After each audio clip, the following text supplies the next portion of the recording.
Hello there, it's Carrie Rhodes here with another video for ScrappyTails.com. Today I'm making a Slimline Shadow Box shaker card using this amazing die set from Scrappy Tails that makes a shadow box. Now I've already made this card, a shadow box card with this die set 2 times. I am so in love with it, and I really wanted to combine my other favorite thing, shaker cards, with this. So I'm die cutting the largest die from this shadow box die set and the medium-sized frame in the center of it, die cutting them at the same time. I'm using some Heavy tape to hold these in place and kind of using a lot because I want to die cut this again and have it be perfectly lined up so the 2 pieces can layer with each other and the opening is exactly the same. So I die cut that from white, but I didn't need the whole panel because it's just going to be a frame on the front of my card. Now I'm going to die cut that largest piece again with no window in it, and this will create the back side of my card. I am saving that white rectangle that die cut from the white frame and using that for my background. So here's the pieces I need to put my card together. Next, I'm going to take this bridge piece from the die set. I'm going to die cut one from this light green cardstock, and then I'm going to die cut one from this diagonal gingham digital paper that I got from the Digi Rainbow Shop on Etsy. I'll have it linked for you below. I like digital papers because when I was making this card, I was like, I need a gingham tablecloth or blanket for my picnic scene really bad. I also die cut 2 of the smallest rectangle dies from the set to be decorative end pieces for my card, and now I'm cutting away those extra end pieces that I don't need on my frame and bringing in the Slimline Basic Border die set from Sunny Studio. Now, had I thought to use these scallops before, I wouldn't have had to cut away those excess pieces, but I like the little addition here. Love is in the details, so I like the little tiny scallop there.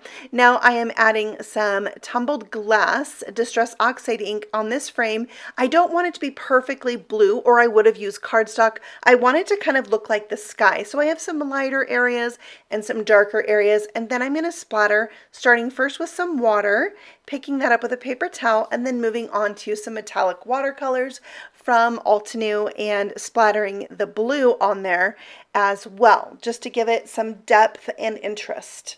Then I will, take a look. You got to see the splatter. I love splatter. Oh, so good.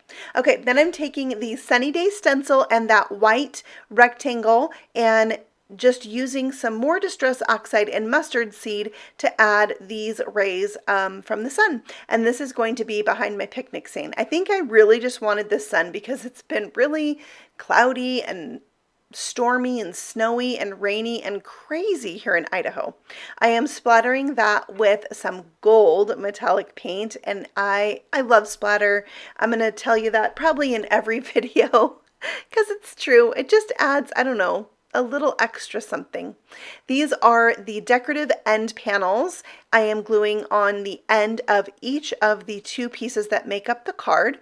And then on the little flaps, I'm adding some double stick tape. These are the flaps that will hold the shadow box together.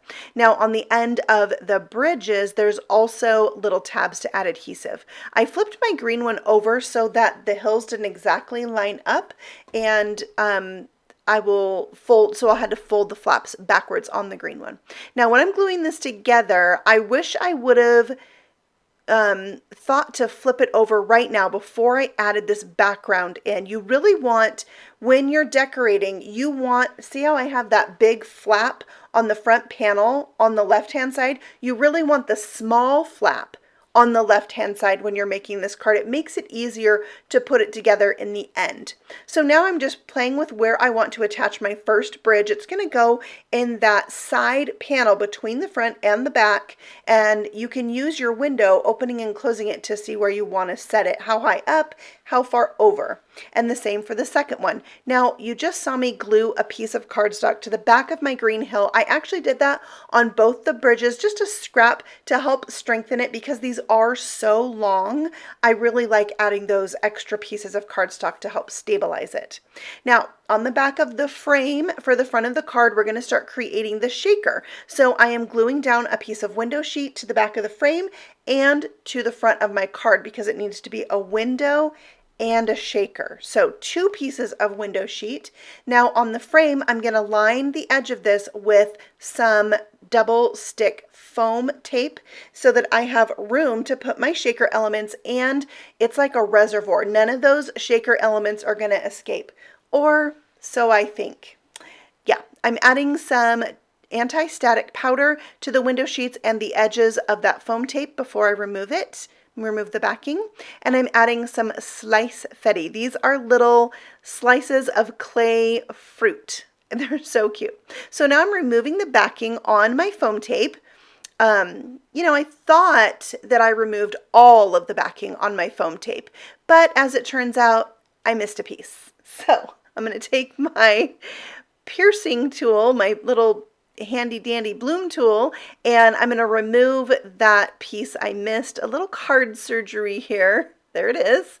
Press that into place and fixed the shaker.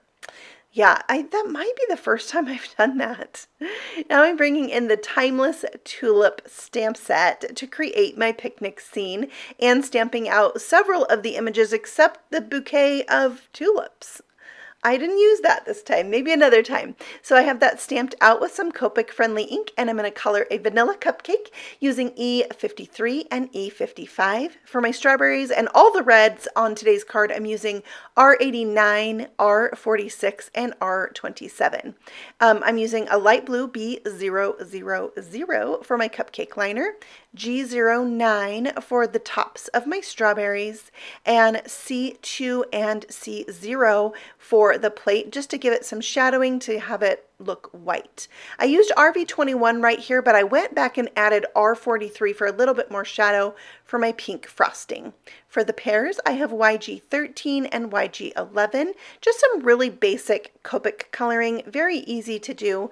V15 is my lightest purple and V17 is my darkest for the grapes. And then for my orange, I started out with some stippling and YR18, blending that out with YR04 and YR09 for a little extra shadow. I added in some BG53 for a darker color to go with my B000 on that bowl. And then for the white part of the apple, my shadowing is with E53 and E00. Now I'm going to show you how I colored out the apple with those same reds I used on my strawberries, and at any point you could pause this if you wanted to see the exact colors that I used for each of these images. Now for my bananas, I brought in 2 Y markers and my E53 to bring in some of that kind of darker shadowing that bananas would have, and I really love how that turned out. For my teacup, I'm using the same blues I have used on other parts in this card, B53 and B000, and then the same colors I used on my bananas. For the yellow parts on this card, I wanted it to look more gold. And then for my tulip, I am coloring G09, YG13, and YG11, all the greens I already used in today's card. And then for the top of the tulip, YR04, YR16, and Y35 for kind of a golden orange color. I don't know what to call that. A light orange. I really like how it turned out. But here you can see all of the markers I used to color these images. Now it's time to start gluing those onto the bridges. So I'm going to glue everything down. I am not using any foam adhesive on this. And I just am trying to set the scene for the picnic. I'm going to put a bunch of stuff right here on my little gingham blanket. I did end up moving that whole apple. I didn't like it there and put the strawberry there instead. And then I wanted more cupcakes to fill in the scene. So I colored 2 more. I'm going to put one in the center of the scene on the grassy hill, and it wasn't quite enough, but I'll add the other one in a minute. Now see here, you can see that I'm struggling to get the bridges glued down.